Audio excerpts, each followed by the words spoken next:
keneen ak keneen tant que amuñu culture boobu ne dañuy xool responsabilité yi. li may wax nag du rek ci mbirum lu jëm ci transport waaye dafa jëm ci bépp fànn mooy ñun sénégalais war nañoo xoolaat suñu bopp ci li ñuy doxalee parce que bëri na lu ñuy dal ci ay immeuble yu daanu ay bakkan yu bëri rot ci te ñëpp gisoon nañ ni immeuble bi ci fële foofu la jëm ñu bàyyee ko noonu. moo tax commémoration bi nu mu baax am na lu ko gën mooy nañu fexe ba xam ku def chaîne bi yëpp nag daa di leen jaarale fi ñu leen war a jaarale. kon ñi ci seen bakkan rot te dee nañu ci àdduna Cheikh Tidiane ñu fàttali na ko musul am accident bu toll noonu ci dégâts humains yal na yàlla yërëm te jéggal leen yal na yàlla xaareen àjjana donte sax jàpp nañ ni li ñu jàng ci diine mooy yenn xeetu faatu yi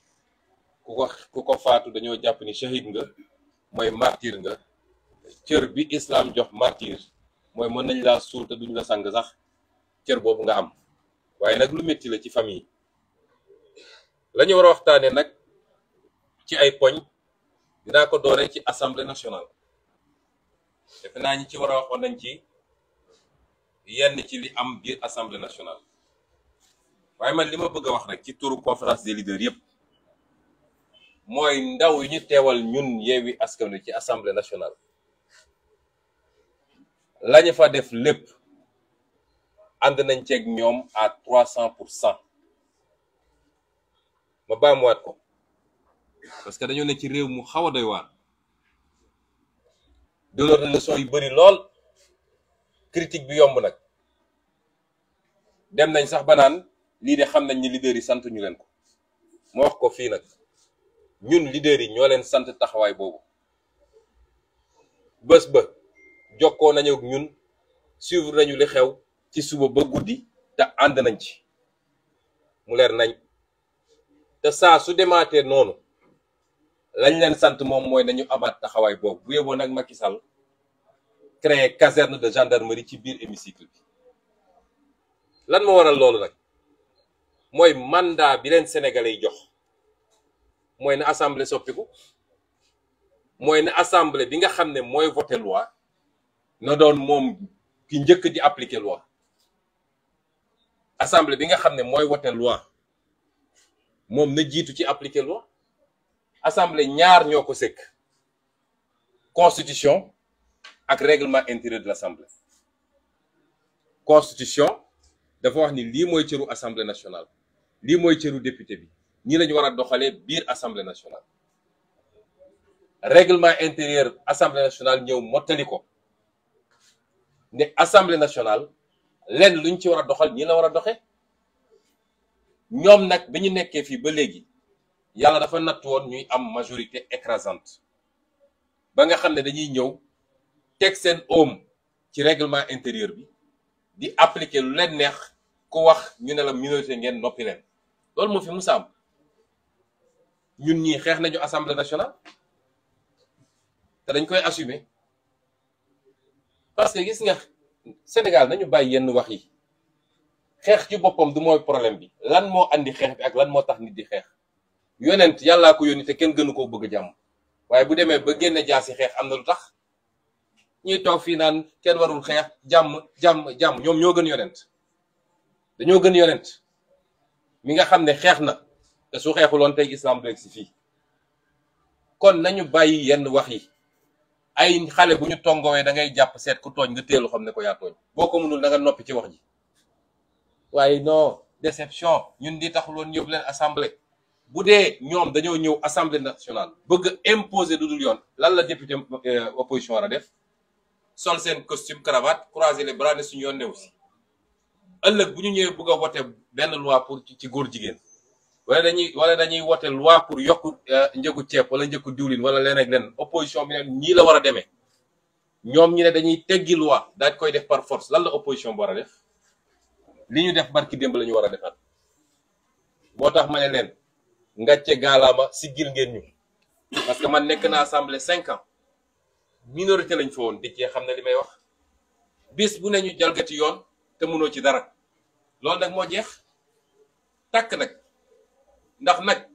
ñoo leen ëpp doole assemblée de majorité sax amatuñu ko ndax 83e bi nee na léegi non inscrit la. ëpp ñu lim gënuñ ñoo nekk ndaw ëpp ñuy kàttan duñu ñàkk fulla nag ba ñu jaay ñu lenn li ci biir assemblée loolu jeex na assemblée. li tax nag li ñu def am solo lan moo ci tegu la tepp ci ñaari fan yooyu yëpp dañoo dellu si négocier lépp dañ koo waxtaane waxtaane nañu commission yi nañ ko war a tërale kan mooy jël ban nangam. bi ñu ñëwee lan la ñu waxoon ci commission yi ñoom ñooy tànn lu leen neex opposition doog a tànn gars yi neen du fi amee dañ koy waxtaan ba déggoo assemblée boo xam ne ëppoo fa doole gestion paritaire la war a doon opposition bi li mu wax rek mooy nañu toog waxtaane mbir yi fii kenn bëggu fi lu yàqal Sénégal kenn du fi def loo xam ne da nga koy bloquer pour bloquer rek pour le plaisir déedéet lu ñu andi lu baax ñu wote ko lu ñu andi lu baaxul ñu ne leen du fi amee loolu mooy assemblée nationale. loolu la Sénégalais yi bëggoon ci ñun moo tax ñu jox ñu 80 députés de l'opposition 3 non inscrits muy 83 ñoom ñoom 82 kon est-ce que yoon la ñu toog yoon ne suñuy voté ay couleur pour candidat bu nekk ñoom ñu ne loolu du fa amee ñoom ñoo violé règlement intérieur ngeen bëgg suñuy député lem seen loxo seetaan leen ñu def leen neex géewlu Macky Sall ne foofu mel ni moom Sénégal. bis bu amatee ñu jaarat noonu foofu ma wax ko léegi mu leer bu yóbboo nag na préparer andi caserne gendarmerie biir assemblée nationale may dànkaafu Macky Sall nag parce que man su may wax ak Macky Sall constitutionnel bi mu am Ismaïla Madior Fall commencé ko toggal naan ko da ngay suspendre assemblée nationale article 52 de la constitution loolu lay rumba naat fi mu toll nii waxaat na ko benn télévision tugal président Tunisie bi foofu télévision boobu la ko demoon waxi dellu si daal di suspendre toutes les institutions à Tunisie Macky Sall barki dem bi mu demee Nations Unies télé boobu la dem waxaat ko dina xam ni Sénégal du Tunisie Sénégalais yi ñoo bëggoon assemblée nationale wuyoo assemblée nationale moo tax ñu ne dañuy dooleel opposition moom nee na ses pouvoirs ne dépendent pas de l'assemblée les pouvoirs de l'assemblée ne dépendent pas de lui loolu mooy yoon suñu nee séparation et équilibre des pouvoirs mooy moom ci boppam ay pouvoiru assemblée dépendrul ci moom waroon na am kersa di wax ci assemblée parce que mi ngi violer séparation des pouvoirs mais comme c'est un homme volontairement violent dans tout ce qu'il fait moom jàpp na ni Sénégal da koo donn ci ay waajuram xam na ñun ñi ñëpp ay assujettis lañ moo tax mu jàpp ni moom mën na suspendre assemblée nationale bi daa di am tous les pouvoirs di gouverner par ordonnance loolu la gëm Macky Sall Ismaïla Madior Fall mais mu teg fee nga xam ne musiba bu mu dugg nag moo ko fay dugal loolu la ko gëmloo fi mu toll nii waaye ba ñu yegg ca waaye teel nañ ko dànqaafu te wax nañu ak Sénégalais yi moom mënul fecc li Sénégalais yi fas Sénégalais yi ñoo bëggoon assemblée mel nii ñoo bëggoon opposition bi am fa doole ba lu fay ñëw dinañ ko mën a càmbar te noonu lañ koy càmbaree nag te fan yi di ñëw assemblée nationale dina neex de li muy tiit li ko tiital ba muy baxi loolu dina am assemblée nationale dina doon un lieu de débat boo xam ne mbir yi dootul ñëw rek député nelaw ba ñu ne heure vote mu jóg ne voté na déedéet lu ñu andi dinañ ko càmbar parce que loolu la askan wi namm ci ñun waaye duñu yem ci loolu ñun dañuy yóbbu dinañu proposer ay loi teg ko sur la table loi yu dëgër nag loi yu leer nañ yoo xam ne Sénégal da koo soxla dinañu déposer pour ñu taxawal ay commission d'enquête parlementaire ci luubal gi ne ci réew mi loolu moo ko tiital waa ji nelawatul lekkatul boo xoolee kanam gi sax da nga ko yërëm dinañu càmbar budget yi nga xam ne moom la war a teg ci table assemblée nationale ba mu leen lii mooy intérêt Sénégal lu ko may ñu delloo ko en seconde lecture loolu tax muy annoncer la couleur naan si on bloque moi je prendrai mes dispositions yooyu ay waxu daanu saret la kon ñu ngi rafetlu suñu taxawaayu député bu ñu déglu kenn ci ay donneurs de leçons assemblée nationale règlement intérieur la kan moo mun a ne Benno Bokk Yaakaar violewul règlement intérieur ni mu falee président amul ku ko ñemee wax ci Sénégal ba pare ñu bëgg ne gars yi nañu toog jàpp seen njàmbur croiser les bras loolu jeex na ci Sénégal wax nañu gouvernement bu bees 2019 dama taxaw ci assemblée nationale vidéo yaa ngi fii xale yaa ngi koy génnewaat ba léegi ma ne Sénégalais yi njumte am na de ndax jox Macky Sall deuxième mandat musiba la ci Sénégal ma ne woon Sénégalais yi nag juróom at yi di ñëw di ngeen souffrir du yéene de yàlla xam na ni yéenewuma lool Sénégal yërmande rek lañu fasal Sénégal ci suñu xol bi mais xam réalité bi moo taxoon ma ne Sénégalais di ngeen souffrir waaw moom def na ñeenti at lu ko tegu est-ce que am na Sénégalais bu mun a weddi ni Sénégalais yaa ngi souffrir fi mu toll nii ana mbënd bi ana njëgu dund gi ana njëgu loyer bi ana liggéeyu ndaw ñi ana paj mi ana njàng mi lan moo dox ci Sénégal nañ ma wax benn secteur boo xam ne mi ngi dox Sénégal kan moo ma ko mën a génneel amut dara doxul. kon su ma taxawaatee fii ñu ne waa ji at ak genn wàll ko dese may leen at ak genn wàll googu Sénégal dinañu souffrir encore ngeen war ma gëm parce que dama ko teg fu leer nee na gouvernement la teg gouvernement de combat moom dafa yéex a yeew combat bi commencé na bu yàgg moom daan nañ ko ba sëlëm ko muy doog a yeewu naan gouvernement de combat combat bi doorul tey combat bi dafa door bi mu commencé ay tappale mois de mars ñu duma ko sur le terrain mu ñëwaat élection locale li génn ci urne yi ñu duma ko luy ville bu mag mu ñàkk ko ñëw élection législative ñu duma ko bu gën a méttiiti te bu ñu demee 2024 ñu faxas ko mu dem muy doog a yeewu naan gouvernement de combat moom kay moo yee tuddee boppam le lion qui dort et qui ne se réveille jamais waaye gouvernement de combat par rapport à quoi et par rapport à qui est-ce que combat bi pour régler problème sénégalais yi la déedéet dama ne xool leen gouvernement bi kan moo ko jiite Amadou Ba yor na ministère de l'économie et des finances pendant 7 ans tey économie Sénégal xalangu na ba ci suuf ana entreprise bu dox ana secteur économique bu dox exonération fiscale yi ñu jox entreprise étrangère yi te du yoon wax naa ko assemblée nationale xaalis réew mi ñu sàcc suuf si ñuy dagg aéroport ak feneen lépp sous le magistère de Amadou Ba la ku télé pendant 7 ans mënoo taxawal économie ñu ne la 1 an et demi jox nañ la premier ministre tey problème Sénégal jeex Sénégal nag boo fi amee say milliards yaa xam foo ko jëlee ndax man de inspecteur des impôts la aw mooy millions waaye boo fi amee say milliards 2014 déjà neewoon nañu 800 millions la def ci image am budget image léegi nag xam naa ay milliards lay doon boo fi amee say milliards lu leen ñu bindal la ko l'homme de la situation nangam mu mel ni waa ji barki démb rek nekkul woon ministre de l'économie et des finances te dara doxul ci réew mi moo wax ko Sénégalais yi man yéen laay waxal Sénégalais yi lu toll ni tarfata ay du changé waaye day gën a garaaw xam ngeen ndax lan Macky Sall dafa lajji depuis le début xam nga fu mu juumee musul xam lan mooy priorité Sénégal lu neex tubaab yi la doon xool moo tax tubaab yi ne ko defal ay infrastructure parce que suñuy entreprise soo defee infrastructure ca la ñuy mën a am marché sa dëkk tabaxal ay stade tabaxal ay arène tabaxal ay autoroute loolu lépp baax na de waaye lan mooy priorité Sénégal ak lan lañ ci def ana mbayu Sénégal mbay dañu ne woon 2017 la ñuy am autosuffisance en riz tey la ñu doon importer ci ceeb lu ko raw la ñuy importer ana mbayu Sénégal mbay réew mu munul téye mbayam réew moom munul fexe ba développé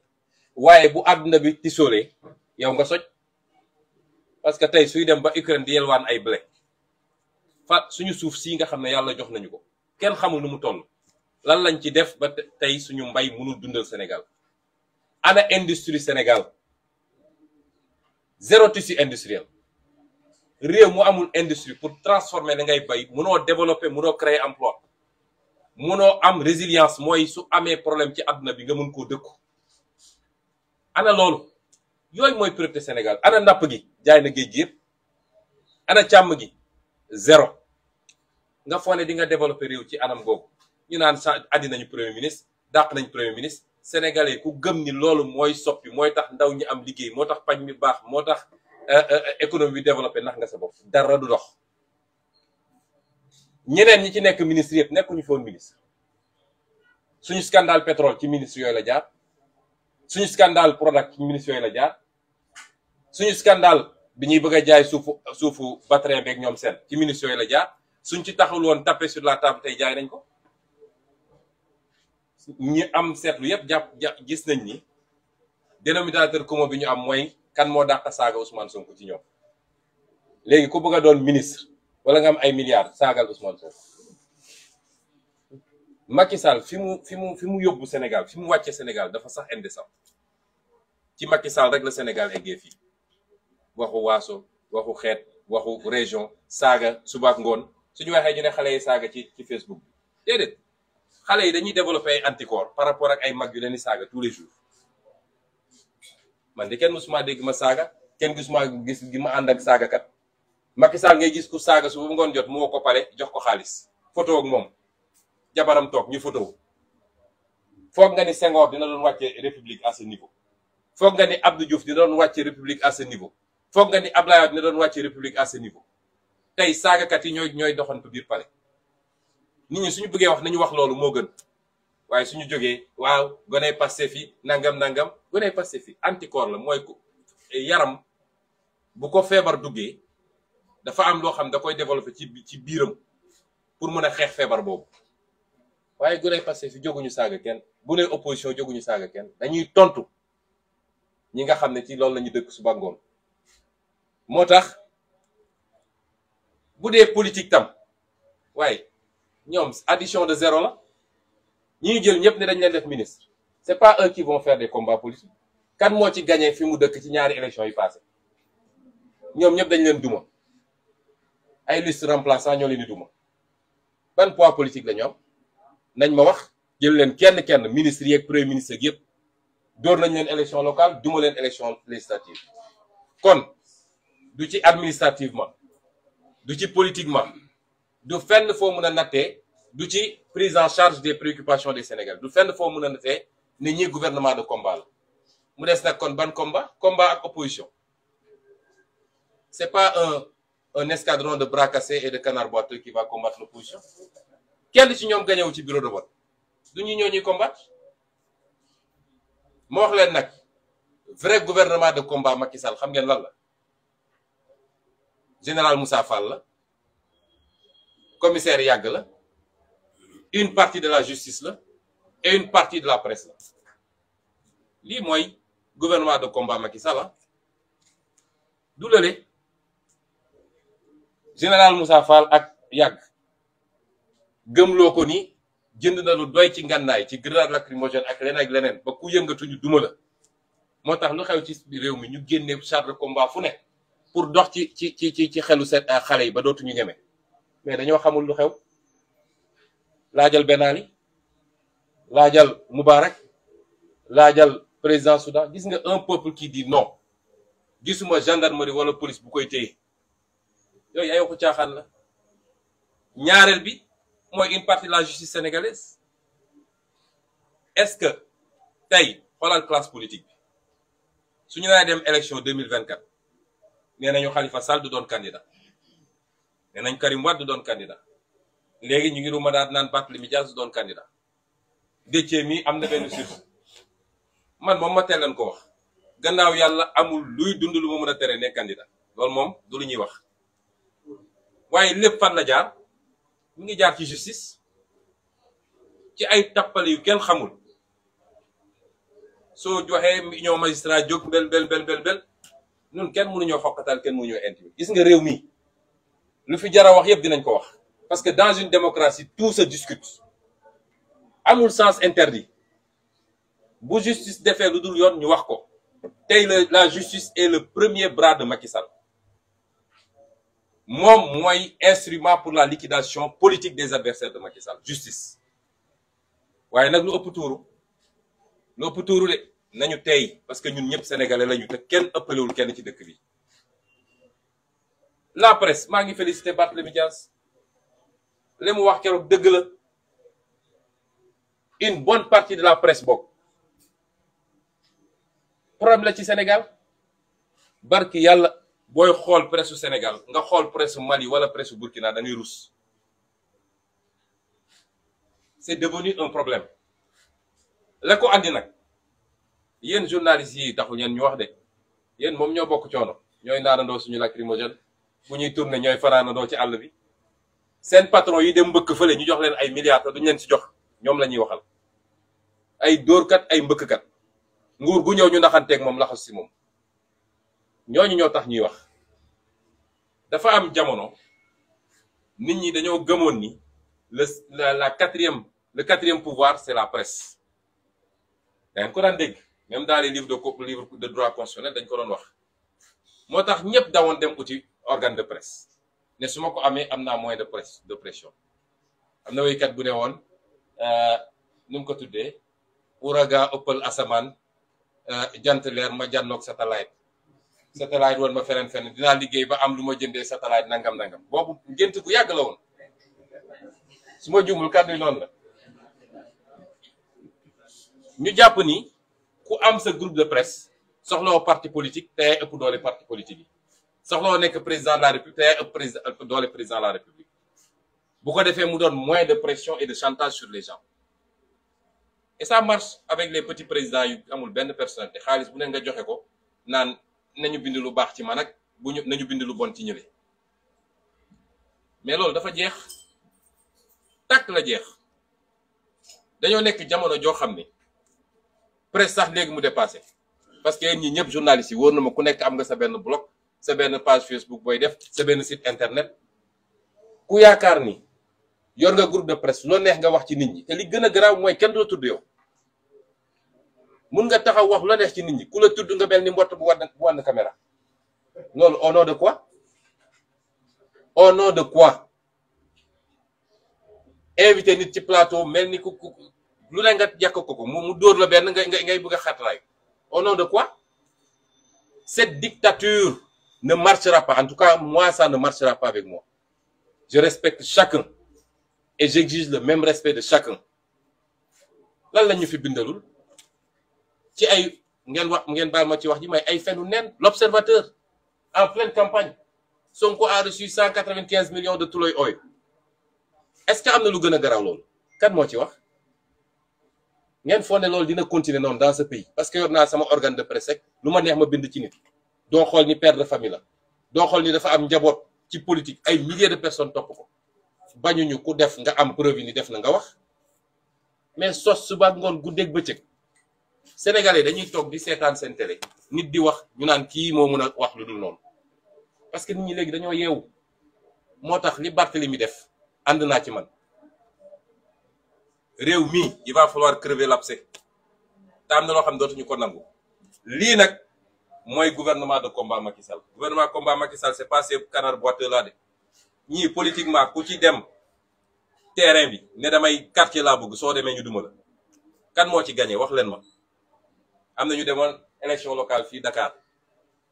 defe naa est-ce que am nañu sax 5000 voix am na ñu demoon yeneen dëkk yi fu nekk fan la ñu gagné bañ naan ñii mën nañu def un gouvernement de combat contre qui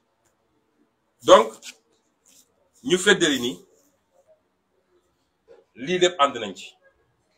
la ca des nag wax na kaaw Barthélemy Diaz man askan wi lay waxal askan wi moo war a protéger les mandats qu'il donne puisque institution yi mënatuñ koo def Assemblée nationale lim fi nekkee depuis des années gis nañ ko man bi ñuy lever sama immunité parlementaire ñëpp xam nañ ni jaarul yoon ñëpp xam nañ ko un député qui est en session loi li mu wax dafa leer mënatuñ ko poursuivre lu dul Assemblée nationale lever na immunité li xew ni acte de poursuite la parce que poursuite mi ngi commencer avec réquisitoire procureur mi ngi jeex quand le jugement sera définitif loolu mooy poursuite donc en appel acte de poursuite la preuve le procureur est venu defaat réquisition daal di demander 5 ans loolu du acte de poursuite kon lan moo tax Assemblée nationale ne ci cell moom di seetaan pour que un député en cours de session ñu mun koo condamner sans pour autant que l'Assemblée nationale n'ait levé son immunité moo tax ma ne affaire bi dootul affaire u Assemblée nationale donte suñuy député dinañu déposer li ñu war a déposer semaine bii avocat yi dinañ def pourvoi en cassation mais dootul affaire Assemblée nationale la ma waxoon ba ma ca tollee man mois de février daaw dama leen ne lii du mbirum justice mbirum jaay doole la ak mbirum politique donc politiquement lañ koy répondre askan wi moo war a protéger ses mandats parce que dañoo jël Barthélemy ne kii ab criminel la askan wi leen d'accord criminel boobu moo ñu doy pour jiite la capitale du Sénégal ñu jox ko mandat askan wi dellu si waat criminel boobu moo ñu doy pour ñu jox ko mandat mu dem assemblée nationale kon askan wi weddi na loolu doy na ci weddi moo tax askan wi moo war a protéger ses mandats parce que fi ñu bëgg a jëm mooy foqati son mandat de député ak xool ndax mën nañu foqati son mandat de ville de Dakar loolu duñ ko nangu. li may daanelee daal pour bañ a guddal yow askan wi laay waxal rawatina yéen ndaw ñi bu leen kenn ëlëmal ak wax yu amul solo ay def na gouvernement andi na premier ministre dàq na premier ministre dugg na fii génn na fii gouvernement bi dama cee cof rek dinañ ci wax bu jotee parce que xam nañ leen de dinañ ci wax bu jotee te nag combat bi mu bëgg dina am ma nga commencé assemblée nationale li mu ragal dina am ministre yëpp ñoo ngi leen di xaar assemblée nationale benn xam nga ñun ay benn lañ fa newoon Déthié Sonko Aïda Mbodj te daan nañ leen duma yu métti bii paa nag dina saf-saf assemblée nationale pour projet de loi bu ñëw loi de finance bi yéen ñëpp di ngeen gis ren plénière yi nu muy demee dina neex de loolu nag moo tere nelaw Macky Sall waaye li may wax ndawu Sénégal lii ñuy def nii yëpp cosmétique la ak bugg a taal ay contre-feu pour réeral leen xam ngeen lan laa bëgg ngeen def focus li ma bëgg ngeen jàpp ko moo tax man débat troisième mandat duma ci dugg xam ngeen lu ma bëgg ngeen jàpp ko Macky Sall 2024 février 2024 il sera plus président du Sénégal na fi jóge abal ñu réew mi na am ngor gu doy nag ndax askan wi desew ko dara nous sommes 17 millions de Sénégalais ñaata ñoo ci mës a nekk président ñu xëy jox ko président def ci dara lu nit mën a wax mu dellu si waat ne joxaat leen ma ñu jox ko constitution bi ne kenn mënul tegle ñaari mandat nul ne peut faire 2 mandats consécutifs bu gorewul nag na ko askan wi woon naka la ñuy def ak ku gore bi mooy ci nii wala ci nële Macky Sall 2 février 2024 dina jóge ci réew mun na am na ñu koy xalamal nekk ci plateau yi di ko waxal lu ko neex ñu nag ñoom xamante nañu te su dul woon alkaati gu dox suñu diggante ba ci keroog assemblée nationale bu dul woon alkaati gu dox suñu diggante ñoom xam nañ du demee nii noonu la demee nag ci lépp lu ñuy def xam nañ ni ñoo leen ëpp ci réew mi ñoo leen ëpp ndaw yu ànd ak ñun ñoo leen ëpp jëpp ci ñu ànd ak ñun ci diaspora bi amul fenn fooy natt foo xam ne tey Macky Sall ëppale nañ ci réew mi lu dul nag yaakaar ci Moussa Fall yàgg ak justice loolu nag dina jeex ci réew mi ñu ngi leen gërëm di leen sant. Je vais résumer brièvement en français. Je disais simplement que pour ce qui concerne l'Assemblée nationale, je tiens à dire ici, au nom de tous les leaders, que ce qui s'est passé à l'Assemblée nationale, nous les leaders de la coalition Yewwi Askan Wi, nous sommes à 200% en phase avec nos députés. C'est le mandat que le peuple sénégalais a donné à ses députés. Et c'est le mandat que nous leur donnons à eux-mêmes. N'oubliez pas que lors de la campagne, c'est nous les leaders qui avons fait le tour du Sénégal pour demander aux Sénégalais de voter pour nous. Nous avons assumé d'endosser la casquette de tête de liste, la casquette de membre de la liste nationale, chacun d'entre nous ici assis. Nous sommes aussi comptables que nos députés de tout ce qui se fera durant ce mandat. Et nous allons les accompagner pas à pas. Nous allons travailler avec eux tous les jours pour qu'ils soient les meilleurs députés possibles et que pour l'Assemblée nationale reflète vraiment l'image d'une Assemblée nationale. C'est le mandat que le peuple sénégalais a donné à ses députés. Parce que le peuple a voulu que l'Assemblée nationale soit fortement, que l'opposition soit fortement représentée à l'Assemblée nationale. C'est le peuple qui l'a voulu. C'est la volonté populaire. Et en démocratie, il n'y a que la volonté populaire qui vaille. Il n'y a rien d'autre. Et ce peuple-là qui a envoyé autant de députés de l'opposition à l'Assemblée nationale, nonobstant le vol des suffrages par Macky Sall, parce que nous savons tous qu'il n'a pas 82 députés. À tout casser, il aurait eu 76 députés. Il le sait. Nonobstant le vol. Et à tout bien considérer, ce qui s'est passé atteste d'une dégringolade historique. Il a été élu à 60 comment 65% des voix il y a 10 ans. Aujourd'hui, il est à 46%. 20 points entre-temps. Et ces 46%-là, vous enlevez au moins 10 points qui concernent les vols. Le vol du suffrage. Ce monsieur, même si on le laisse aller à l'élection, il ne passera même pas au deuxième tour. C'est une prédiction, c'est moi qui vous le dis.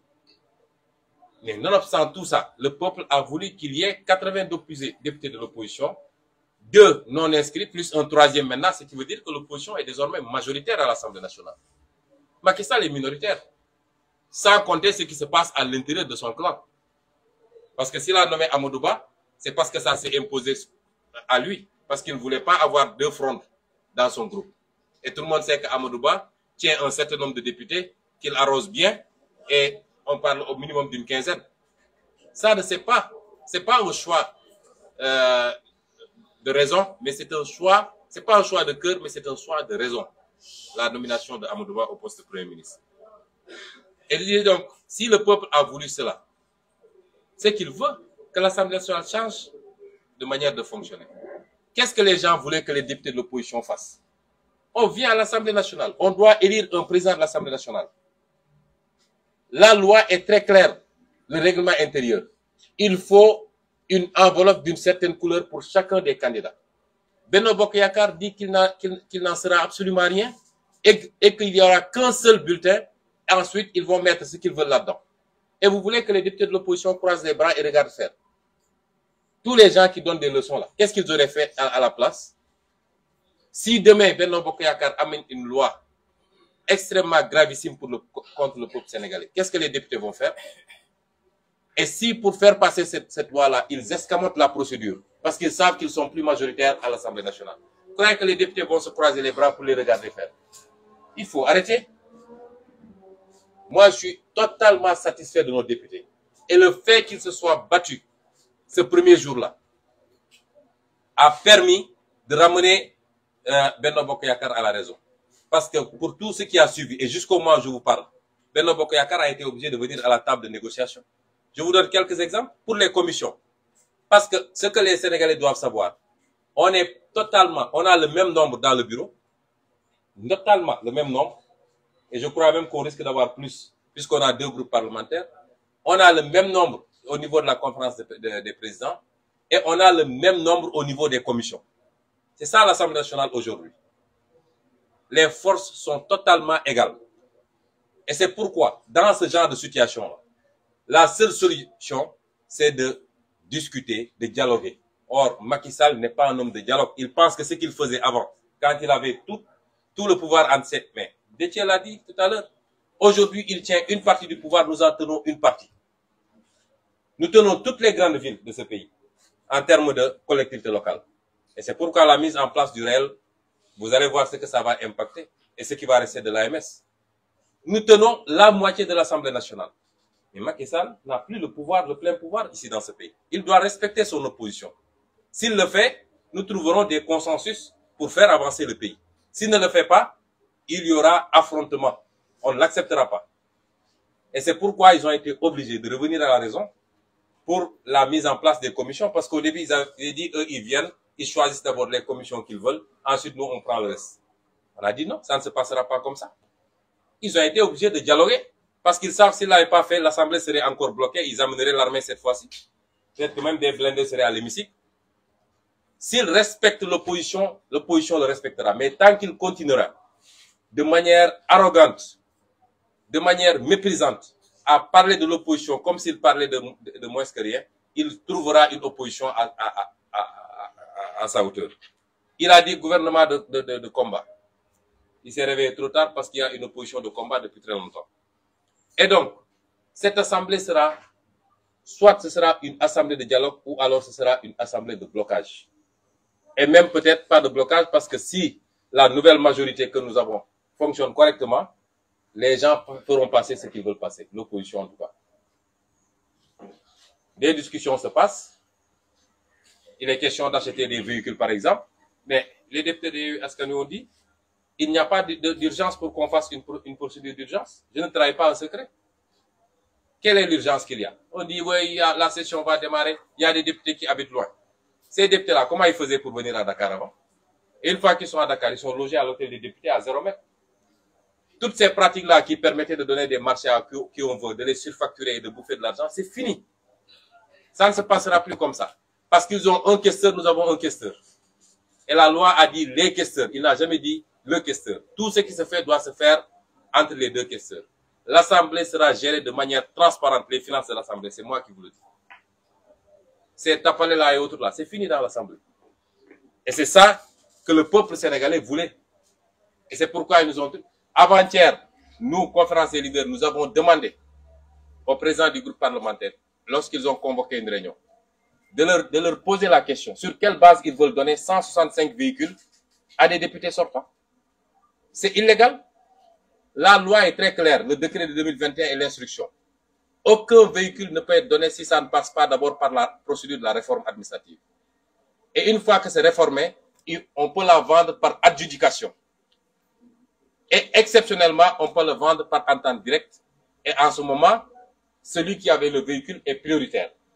C'est ça que la loi dit. Mais depuis des années, l'Assemblée nationale, à chaque fin de législature, on dit « mais nañu auto yi ». Même le président de la République n'a pas le droit de donner des véhicules. Et pourtant, chaque jour, on dit « Macky a donné un véhicule 4x4 à tel, etc. » C'est des violations constantes. Et c'est des milliards. Les véhicules de l'Assemblée nationale ont coûté 161,5 milliards du moins. Compte non tenu des seconds véhicules des membres du bureau, du président, etc. 1,5 milliard, 5 ans, les véhicules sont encore intacts. Vous dites, on offre ça à des députés. Et des députés qui ont fait 2 mandats, 3 mandats consécutifs se retrouvent avec un parc automobile. C'est pas normal. Et c'est cette Assemblée nationale-là qu'on va imposer désormais. Et c'est comme ça qu'on gérera le pays le jour où on nous fera confiance. Moi, je l'ai dit, je rends mon véhicule de service, mon passeport diplomatique, parce que ça m'a été donné par rapport à une fonction, je ne les garderai pas après ma fonction. On nous dit qu'ils ont amené un nouveau gouvernement de combat. Je crois que, en résumé, en français, je dis aux Sénégalais, n'attendez absolument rien de ce gouvernement. Amadou Ba a été ministre de l'économie et des finances pendant 7 ans. L'économie du Sénégal est par terre, rien ne marche. À part la prévarication autour des ressources foncières, des ressources financières de ce pays, les exonérations indues, énormément de choses, si je devais énumérer ici. Nos députés les attendent à l'Assemblée nationale. Dans quelques temps, dans quelques semaines en tout cas, sera la session budgétaire. Toutes ces questions seront remises sur place. Nos députés l'attendent pour sa déclaration de politique générale. Et nos députés les attendent tous d'ailleurs, à commencer par Macky Sall, pour leur déclaration de patrimoine. Et tous les Sénégalais les attendent pour qu'ils déclarent leur patrimoine. Et les Sénégalais seront ébahis de voir comment des Sénégalais sont riches, alors qu'ils n'ont exercé que des fonctions publiques. Et ce gouvernement-là ne réglera pas les problèmes